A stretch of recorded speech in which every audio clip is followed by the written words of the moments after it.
Marcos, hoje um dia muito triste para toda a população aqui de Carmo do Rio Claro, com certeza para você em especial, que conviveu muito com o Padre Marcos, foi seminarista com ele e deixa um legado aqui para a cidade. É, bom dia, Vanessa. Bom dia, seguidores das redes sociais, pessoal que acompanha a TV Onda Sul. É realmente um dia muito triste para nós que convivemos com ele, para a população, por onde ele passou, porque o Marcos era como uma terra molhada. Por onde ele passava, ele deixava a sua marca e as pessoas que conviviam com ele também sentiam as pegadas dele. E uma vez feita essa pegada, não apagava mais.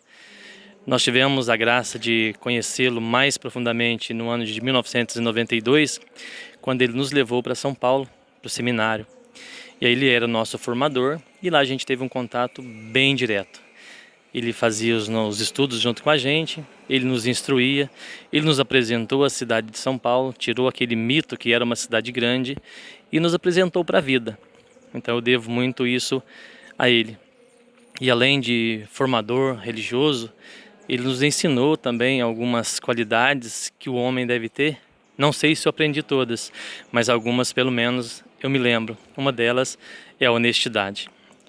E quando nós fomos para São Paulo em 92, uma outra coisa que ele deixou como legado para mim foi diferenciar uma pessoa presidiária de sua família. Ele nos apresentou a pastoral carcerária. Então nós visitávamos os presídios e levávamos o contato dos presos para as famílias. Nós não apoiávamos o crime, mas apoiávamos a família do criminoso. Então isso a gente aprendeu também com Marcos, diferenciar a pessoa do crime.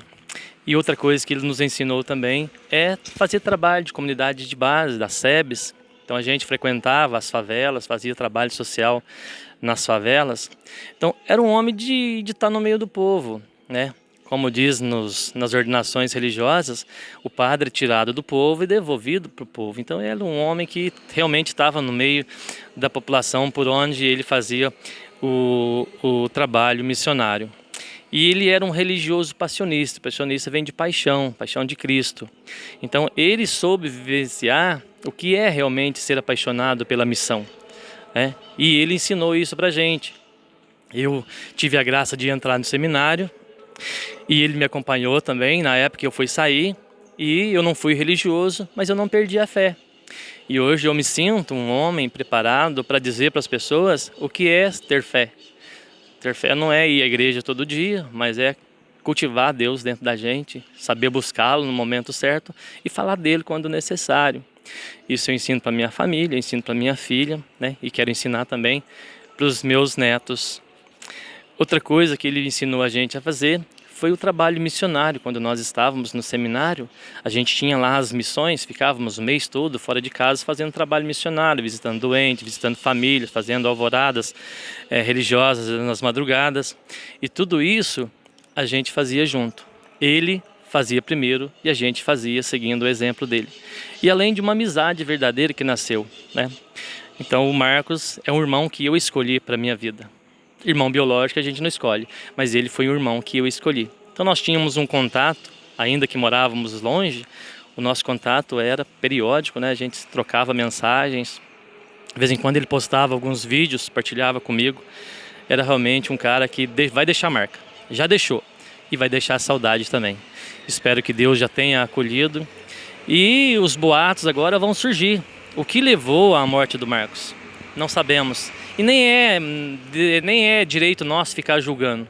Ele deve ter o seu motivo, e Deus também. De repente ele sentiu que o momento de encontrar com Deus era agora, Deus precisava dele, ele tenha decidido. Quem sou eu para fazer qualquer julgamento, né?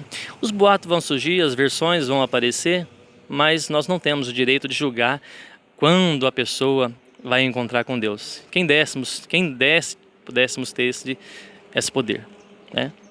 Ô Marcos, e o Padre Marcos deixou muita história na vida de cada pessoa que ele passou. A gente está acompanhando agora aqui a missa, a gente está vendo os amigos, os familiares, o tanto que ele era querido e ele vai continuar sendo querido. E também uma coisa muito importante é o nome que ele levava da cidade, para onde que ele ia. Ele tinha um amor enorme por Carmo do Rio Claro. Isso. O Marcos era um padre muito curioso, Vanessa. Aonde ele chegava, ele perguntava o nome da pessoa, ele queria saber do antepassado, das pessoas que viveram, quem eram da família. Isso não é só aqui no Carmo, é por onde ele passava. Então, em todos os lugares que ele foi padre, ele conhece a história dos mais velhos todos, porque ele era muito curioso. E a memória dele é uma coisa absurda. Então, se ele conversar com você hoje, ele vai lembrar de você daqui a muitos anos. Ele tem uma memória, assim, coisa que eu invejo, sabe? Então, ele é querido por isso. Quando ele conversa com você, ele pergunta da sua mãe, fala o nome, pergunta da sua irmã, fala o nome. Ele lembra a data de muitas pessoas que fazem aniversário. O cara, ele é muito, sabe? Ele entra na vida das pessoas por onde ele passou. E isso, com certeza, faz a diferença na vida do padre. Padre não é para celebrar a missa, padre é para viver junto com a comunidade. Celebrar a missa uma pessoa comum pode fazer, está tudo escrito, mas vivenciar o evangelho não é tão fácil assim, né? E talvez essa seja uma das razões que o levou para junto de Deus. E com certeza ele deixou um pouquinho dele em cada pessoa, né, Marcos? E com certeza nós também teremos um pouco do Padre Marcos. Com certeza. Uma das coisas que ele me ensinou ainda no seminário, do tempo que nós moramos juntos, é ser organizado. O Marcos era muito organizado. Tanto é que eu falei com uma colega hoje, uma menina de comunidade lá de Curitiba, ela falou que encontraram no quarto dele tudo separado, documentos pessoais, documentos da congregação, o hábito que ele está usando hoje, infelizmente, na urna, estava tudo separado, parece que foi premeditado esse acontecimento. E essa organização ele tinha em vida também, né? Diz a psicologia que a nossa mente ela é tão organizada quanto as nossas coisas. Então é inacreditável que tenha acontecido alguma coisa relacionada a ele tirar a própria vida, porque ele era muito organizado. E se a psicologia está certa, se ele era tão organizado, a mente dele também estava organizada. Ele participou de um retiro espiritual semana passada e um padre, amigo nosso, que nós moramos junto também, se confessou com ele. Contou para ele um pouco da sua dificuldade, do seu sofrimento, e eles partilharam esse retiro espiritual um pouco da vida.